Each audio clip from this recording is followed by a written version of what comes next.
हम इंसान नहीं हैं, मुसलमान हैं, इतना आसान नहीं है मुसलमान होना, ये कहना है संभल में मरने वाले के भाई का। और संभल के सांसद जियाउर रहमान वर्क ने बीबीसी संवाददाता दिलनाज पाशा से बातचीत में दावा किया था कि पुलिस ने गोली चलाई है और उसकी वजह से 5 मासूम इस नफरत की भेंट चढ़ गए। आज मुसलमान एक हनी ट्रैप में फंस चुका है क्योंकि आजकल मुसलमानों का कोई भी लीडर मौजूद नहीं है।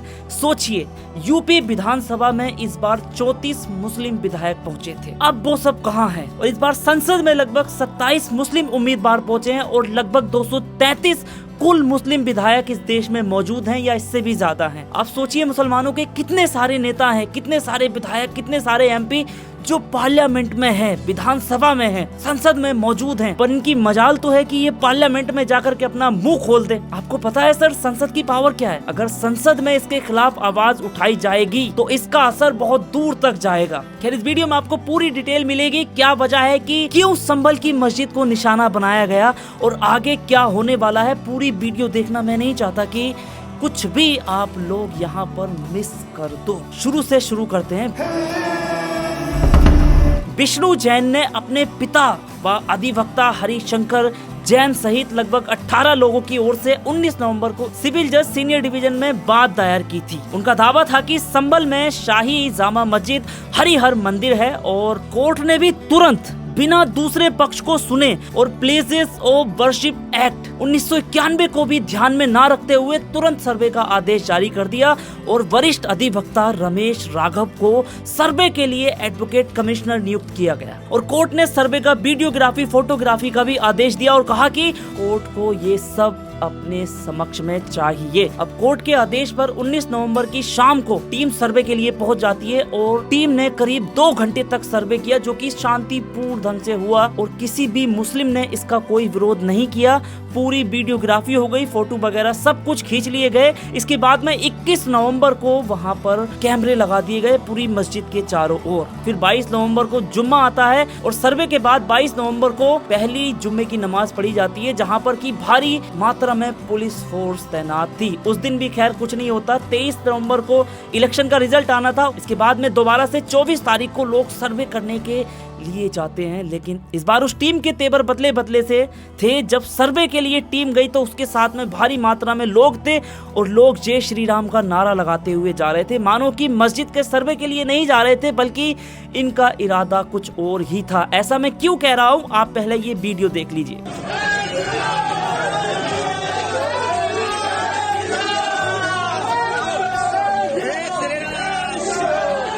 ने कहा कि वहाँ एसडीएम, डीएम और एसपी ये बात कर रहे थे कि गोली चलानी है। ये बात सही है। मैं आई विटनेस हूँ, मैं मौके पर मौजूद था। पुलिस ने आप पर दबाव बनाया? ना दबाव ना, बस यही, इसे दबाव समझ लें या कुछ भी समझ लें। बहरहाल उन्होंने हमसे कहा कि आपने ये बात गलत कह दी, ये बात गलत कह दी, ये बात गलत कह दी। ये संभल जामा मस्जिद के सदर और वकील जफर अली साहब हैं। ये कह रहे हैं कि पुलिस वालों को गोली चलाने की बात मैंने खुद अपने कानों से सुनी थी। मैं इस बात का चश्मदीद गवाह हूं। उन्होंने कहा कि एसडीएम साहब, डीएम साहब और एसपी साहब बात कर रहे थे कि वहां पर गोली चलानी है। ये बात किसने कही? मस्जिद के सदर ने। सोचा था कि राम मंदिर के बाद में ये मुद्दा, ये नफरत खत्म हो जाएगी और लोग विकास की बात करेंगे, रोजगार की बात करेंगे, रोटी की बात करेंगे, लेकिन यहाँ पर सारा मामला उल्टा पड़ गया सर। ऐसा लग रहा है कि कोई साजिश पीछे से चल रही है और मस्जिदों की खुदाई की मांग की जा रही है। इसकी आड़ में कोई बहुत बड़ी प्लानिंग चल रही है। सर, अगर इतिहास के पीछे लड़ते रहे तो भारत का विकास कभी नहीं होगा। लोग ऐसे ही लड़ाई में व्यस्त रहेंगे और इस तरह से ये लड़ाई कभी खत्म ही नहीं होगी। आज आप सत्ता में बैठे हो तो आप इतिहास की वजह से नफरत कर रहे हो, कल वो लोग सत्ता में बैठेंगे तो वो लोग इतिहास की वजह से नफरत करेंगे। तो इस हिसाब से तो सर इस नफरत का कोई अंत ही नहीं है। सर, भारत एक सहिष्णु देश है, यहाँ पर सभी धर्मों के लोग रहते हैं एकता से। अगर ऐसे ही हिंदू मुस्लिम के झगड़े यहाँ पर होते रहे तो भारत को किसी बाहरी दुश्मन की जरूरत नहीं पड़ेगी सर। लोग आपस में ही लड़ लड़कर भारत की जड़ों को कमजोर कर लेंगे। और इसी धर्म के झगड़े को मिटाने के लिए 1991 में पीवी नरसिम्हा राव जी की सरकार प्लेसेस ऑफ वर्शिप एक्ट 1991 लेकर आई, जो कि 1991 का पूजा अधिनियम 15 अगस्त 1947 से पहले के सभी धार्मिक स्थलों की जैसे हैं वैसे ही बनाए रखने की बात कहता है। वह चाहे मस्जिद हो, मंदिर हो, चर्च हो, अन्य सार्वजनिक पूजा स्थल हो, वो सभी पूजा स्थल इतिहास की परंपरा के मुताबिक जैसे हैं वैसे ही बने रहेंगे और उसे कोई भी अदालत या कोई भी सरकार कभी भी बदल नहीं सकेगी। लेकिन यहाँ उस कानून की कोई बात ही नहीं कर रहा है।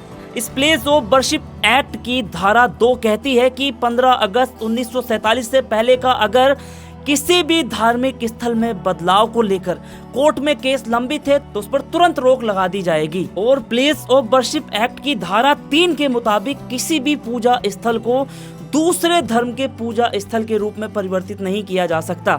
और प्लेस ऑफ वर्शिप एक्ट की धारा 4(1) के मुताबिक विभिन्न धर्मों के पूजा स्थलों का चरित्र बरकरार रखा जाएगा, जैसा था वैसा ही रहेगा। वहीं धारा 4(2) कहती है कि इस तरह के विवादों से जुड़े केसों को भी खत्म किया जाना चाहिए ताकि ये लड़ाई धर्म की रहे ही ना। 1991 में ये बात सोची गई थी और ये कानून लाया गया था, लेकिन अब इसकी कोई वैल्यू नहीं रही है। और सुप्रीम कोर्ट ने भी 2019 में अयोध्या के फैसले के दौरान कहा था, और ये बात राम मंदिर पक्ष में फैसला देने वाले उन 5 न्यायाधीशों ने कही थी। एक ही स्वर में उन्होंने कहा था कि आगे ऐसा कुछ भी नहीं होना चाहिए। प्लस संघ प्रमुख मोहन भागवत जी ने भी कहा था कि राम मंदिर के बाद में अब हर मस्जिद में शिवलिंग तलाश करना उचित नहीं होगा। राम मंदिर से आस्था थी वो हमने ले लिया है, अब इस बात को यहीं खत्म करो। और वहीं ये विष्णु जैन वकील साहब जिन्होंने की इसके लिए याचिका दायर की है, वो जैन साहब बोल रहे हैं कि मैं हिंदू धर्म की रक्षा के लिए लड़ रहा हूँ, पर सच बात तो ये है ये खुद तो हिंदू है नहीं, ये खुद जैन है। अपने जैन धर्म की रक्षा को छोड़कर हिंदू धर्म के सच्चे सिपाही बनने का ढोंग करते फिर रहे हैं ये। इस पर हम आगे बात करेंगे। मेरी तो साफ बात रहती है सर, अगर हिंदू धर्म से आपको इतना ही प्रेम है तो फिर आप अपने पिताजी के साथ में और अपने आप हिंदू धर्म को सच्चे मन से अपनाओ, फिर कहो कि तुम हिंदू धर्म के लिए लड़ रहे हो और हिंदू धर्म की रक्षा के लिए लड़ रहे हो। ये आज का दौर देखकर मुझे 1857 का दौर याद आ गया। आज जैसे हिंदू मुस्लिम में नफरत है, वैसे ही 1857 के बाद में ये नफरत पैदा की गई थी। आपको बता दूं 1857 में जब हिंदू और मुस्लिम एक होकर अंग्रेजों के खिलाफ खड़े हो गए थे, तब अंग्रेजों को जान बचाना भारी पड़ गया था। दरअसल हुआ यूं था कि जो कारतूस भारतीय सिपाहियों को दिए जा रहे थे, उन कारतूसों पर सुअर की चर्बी और गाय की चर्बी लगी हुई होती थी ताकि कारतूस खराब ना हो। अब सुअर जो था वो मुसलमानों के लिए हराम था और गाय हिंदुओं के लिए पूजनीय थी। इसके बाद एक सैनिक खड़ा होता है जिसका नाम होता है मंगल पांडे। उस सैनिक ने पूर्ण रूप से अंग्रेजों के खिलाफ बगावत शुरू कर दी और बगावत ऐसी थी कि अंग्रेजों ने कहा ये हमारे लिए खतरा है और मंगल पांडे को मरवा दिया गया था। अब मंगल पांडे की तो मौत हो चुकी थी, पर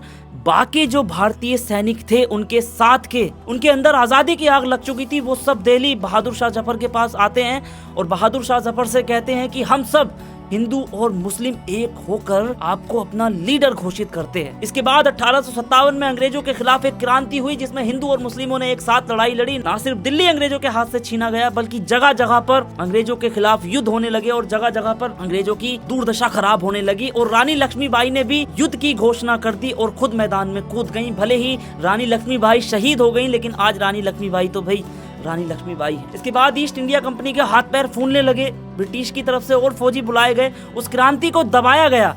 और वो क्रांति भी ऐसे नहीं दबाई गई, बल्कि उस क्रांति को ऐसे दबाया गया कि हिंदू मुस्लिम में फूट डाली गई, फिर उसके बाद क्रांति को दबाया गया। इसके बाद ईस्ट इंडिया कंपनी से भारत की कमान छीन ली गई और भारत को ब्रिटिश राज्य की हुकूमत में शामिल कर दिया गया। तब अंग्रेजों ने सोचा कि अगर अगली बार हिंदू और मुसलमान एक हो गए फिर हमारे लिए तो बड़ी मुश्किल पैदा होगी। फिर क्या था, उन्होंने फूट डालो शासन करो की नीति को अपनाना शुरू कर दिया और इतिहास को बदलना शुरू कर दिया। हिंदुओं को मुसलमानों के खिलाफ भड़काना शुरू कर दिया। और कल तक जो हिंदू इन अंग्रेजों के दुश्मन थे, अंग्रेजों की गुलामी से तंग आ चुके थे, वो मुसलमानों के दुश्मन बन चुके थे। और इसके बाद अंग्रेजों को कभी भी ज्यादा दिक्कत का सामना नहीं करना पड़ा, क्योंकि हिंदू मुस्लिम आपस में लड़ रहे थे, अंग्रेज उन पर राज कर रहे थे। ठीक वैसा ही आज हमारे साथ में भी हो रहा है। आज अंग्रेज नहीं है, आज हम आजाद हैं, लेकिन आजाद मुल्क में ये घटनाएं देश के लिए अच्छी नहीं है। सर, ये वीडियो का लास्ट पार्ट है और इसको जरूर देख के जाना। आज मुसलमान एक हनी ट्रैप में फंस चुका है, क्योंकि आज मुसलमानों के नेता सिर्फ फुग्गे हो चुके हैं, फुग्गे जो सिर्फ सोशल मीडिया पर दहाड़े मार मार कर आवाज उठाकर अपना गला फाड़ रहे हैं, मगर जमीनी स्तर पर एक भी मुस्लिम नेता दिखाई नहीं दे रहा है। ये सिर्फ एक संबल की बात नहीं है,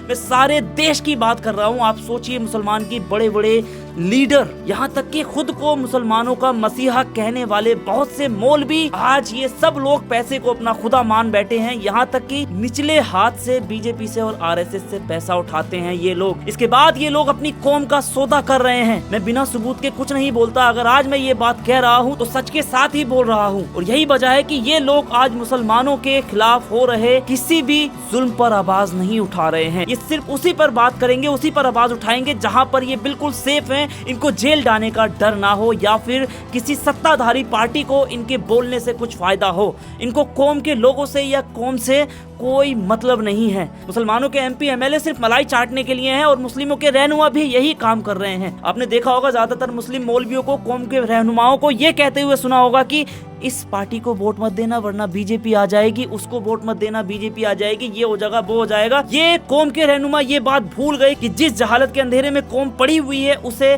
उस जहालत के अंधेरे से बाहर कैसे निकाला जाए, कौम को इल्म की तरफ कैसे लाया जाए, कैसे उन्हें एक सच्चा मुसलमान बनाया जाए। ये सब बातें भूल गए ये कौम के रहनुमा। ये जो नफरत आज तुम्हारे खिलाफ फैली है इसको तुम्हें ही कम करना है। कोई तुर्की नहीं आएगा, कोई ईरान नहीं आएगा, कोई पाकिस्तान नहीं आएगा, कोई सऊदी नहीं आएगा। इसको कम करने के लिए याद रखो 1984 में जब सिख दंगे हुए थे, पूरी सिख कम्युनिटी के खिलाफ दंगे भड़के थे।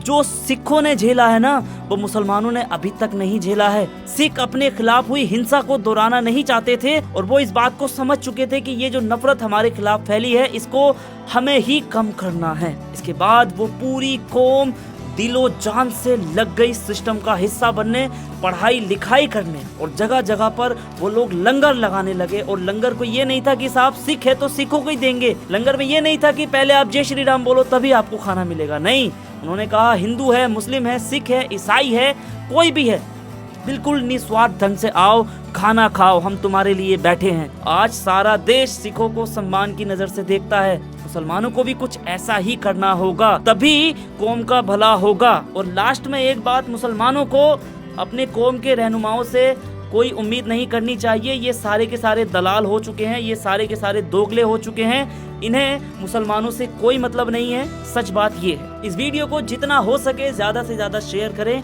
मिलते हैं अगली वीडियो में, तब तक के लिए जय हिंद।